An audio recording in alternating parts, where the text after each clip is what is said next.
Dans de nombreux secteurs d'activité, des travailleurs peuvent être exposés à des agents biologiques pathogènes qui peuvent être à l'origine de risques infectieux, allergiques ou toxiniques, voire cancérogènes. Ces agents biologiques survivent et se multiplient dans ce qu'on appelle des réservoirs. Il peut s'agir de réservoirs vivants, tels que les humains ou les animaux, ou de réservoirs environnementaux, tels que le sol, l'eau, les déchets.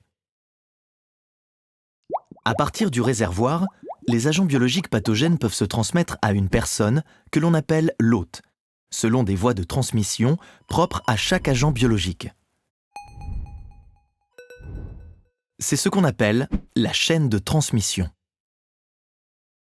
Les différentes voies de transmission des agents biologiques en milieu professionnel sont la voie respiratoire, la voie digestive, l'inoculation ou le contact avec la peau ou les muqueuses. Chaque agent biologique peut se transmettre par une ou plusieurs voies de transmission qui lui sont spécifiques.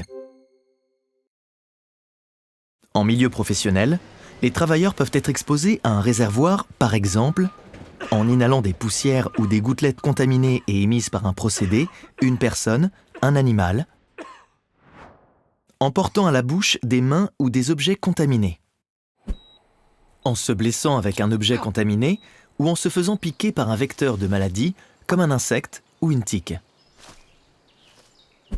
en recevant des projections au visage.